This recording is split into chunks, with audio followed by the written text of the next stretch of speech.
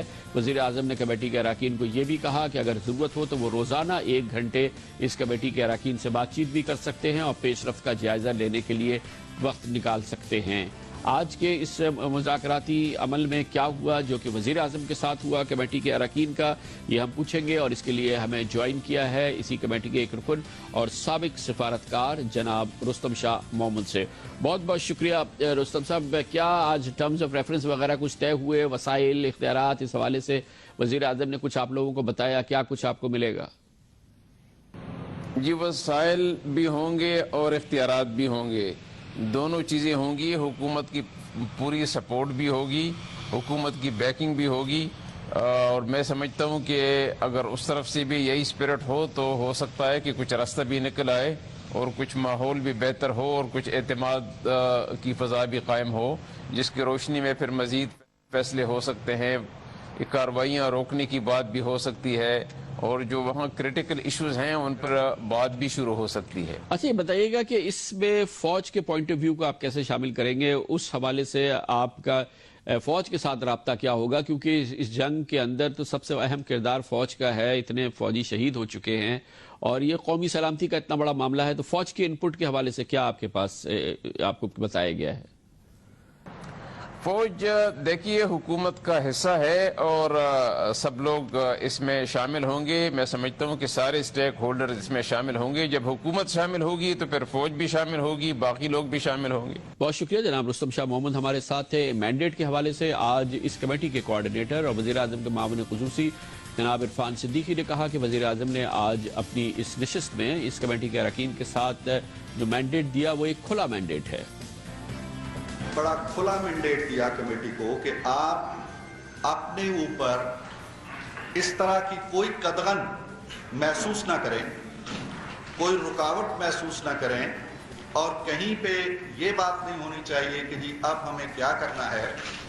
انہوں نے پیشکش کی کہ اگر آپ چاہیں تو میں تمام تر مصروفیات کے باوجود ہر روز اس کمیٹی کے لیے 1 گھنٹہ نکال سکتا ہوں اور مل سکتا ہوں، اور یہ بھی کہا کہ آپ جب بھی چاہیں انتہائی مختصر نوٹس کے اوپر مجھ سے رابطہ کر سکتے ہیں، اور مجھے میری اگر ضرورت ہے طلب کر سکتے ہیں، یہاں آ سکتے ہیں۔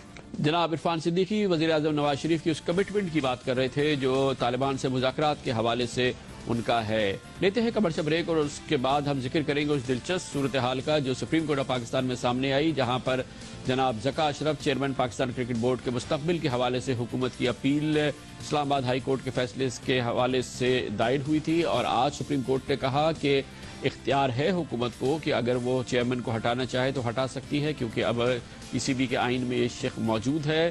اس پر پاکستان کرکٹ بورڈ کے اس چیئرمین کے حوالے سے حکومتی اپیل کو واپس لے لیا گیا، اور اس کے ساتھ یہ چیئرمین گوئیاں شروع ہو گئیں کہ شاید اب کرکٹ بورڈ کے سرپرست اعلیٰ یعنی کہ وزیر اعظم اپنا آئینی اختیار استعمال کریں گے اور جناب ذکا اشرف کو ان کے عہدے سے ہٹا دیں گے۔ ایک بار پھر کرکٹ بورڈ کے مستقبل کے حوالے سے چیئرمین گوئیاں، اس کا ذکر کرتے ہیں کمرشل بریک کے بعد۔ Welcome back. Pakistan cricket board کے سربراہ کے حوالے سے کرکٹ بورڈ میں جاری تلاطم آج اس میں شدت آ گئی ہے۔ اس کا وقت اس وقت آیا جب آج سپریم کورٹ آف پاکستان میں اس فیصلے کے خلاف جو کہ حکومت نے اپیل دائر کی تھی 15 جنوری کا اسلام آباد ہائی کورٹ کا فیصلہ، جس کے ذریعے پاکستان کرکٹ بورڈ کے موجودہ چیئرمین جناب ذکا اشرف کی حکومت کی جانب سے برطرفی کو کالعدم قرار دے دیا گیا تھا، جس کے بعد جناب ذکا اشرف ایک بار پھر پاکستان کرکٹ بورڈ کے عہدے پر فائز ہو گئے تھے اور جناب نجم سیٹھی نے یہ عہدہ خالی کر دیا تھا۔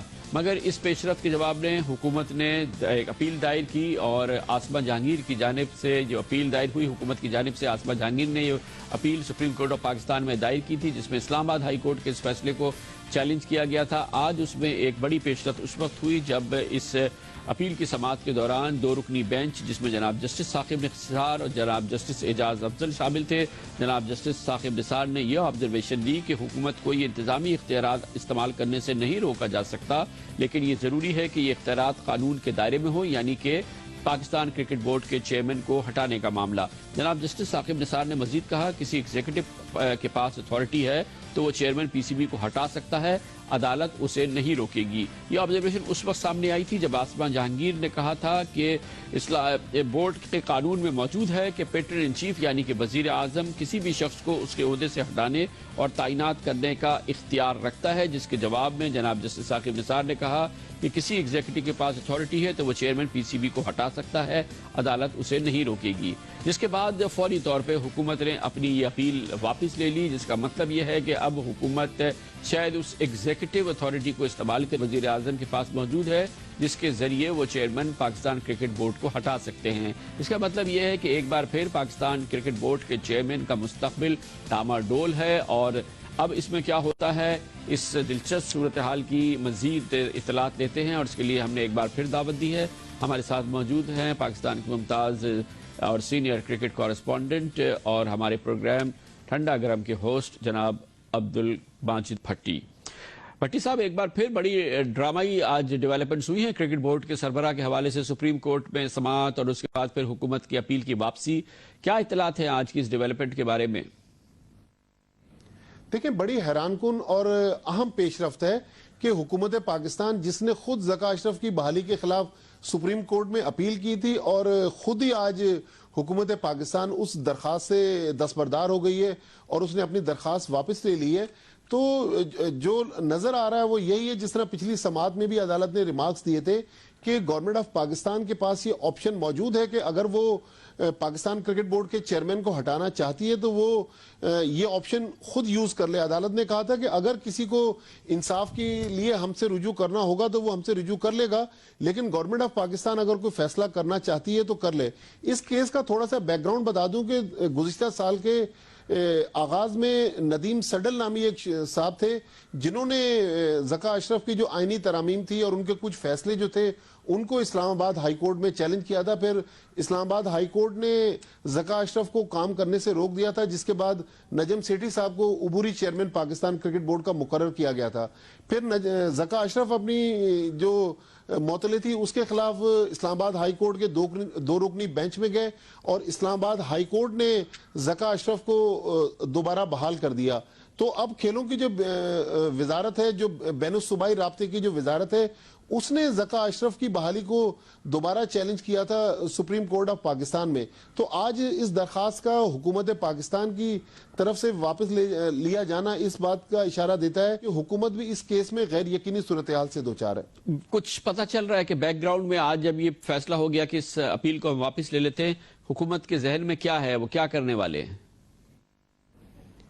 دیکھیں، بظاہر تو یہی نظر آ رہا ہے کہ سپریم کورٹ آف پاکستان نے جس طرح پچھلی سماعت میں ریمارکس دیے تھے کہ حکومت پاکستان اگر ہٹانا چاہتی ہے پاکستان کرکٹ بورڈ کے چیئرمین کو تو ان کے پاس یہ اختیار موجود ہے۔ تو ہمارے بھی جو ذرائع ہیں وہ بھی یہ تصدیق کر رہے ہیں کہ پرائم منسٹر آف پاکستان اور حکومت پاکستان جو ہیں وہ ایگزیکٹو آرڈر کے ذریعے پاکستان کرکٹ بورڈ میں تبدیلی چاہتے ہیں، اور پاکستان کرکٹ بورڈ میں ذکا اشرف نے جو کچھ آئینی ترامیم کی تھی، اب حکومت جو ہے کچھ نئی ترامیم سامنے لا رہی ہے۔ پاکستان کرکٹ بورڈ کا جو آئین تھا جس میں پچھلے سال کچھ ترامیم کی گئی تھی، اب کرکٹ بورڈ کچھ اور ترامیم لانا چاہ رہا ہے۔ تو میرے خیال میں اسی لیے یہ آج درخواست واپس لی گئی ہے کہ نیکسٹ ویک ایسا لگ رہا ہے کہ گورنمنٹ آف پاکستان خود ہی جو اپنا آپشن ہے اس کو یوز کرنے کے بعد پاکستان کے چیئرمین کو تبدیل کرنا چاہتی ہے۔ بہت بہت شکریہ عبدالماجد بھٹی ہمارے ساتھ تھے۔ عجیب سی صورتحال ہے، فی الحال ہم نہیں کہہ سکتے کہ جناب ذکا اشرف بدستور پاکستان کرکٹ بورڈ کے چیئرمین رہیں گے یا پھر واپس آ جائیں گے جناب نجم سیٹھی، جز وقتی یا کل وقتی، فی الحال یہ نہیں کہا جا سکتا۔ اس کے ساتھ ہی ہمارے آج کے پروگرام کا اختتام ہوتا ہے۔ سیٹرڈے سنڈے کی ہفتہ وار تعطیل رہتی ہے، پیر کو آپ سے پھر ملاقات ہوگی۔ پیر تک کے لیے کامران خان کو اجازت، اللہ حافظ ناصر۔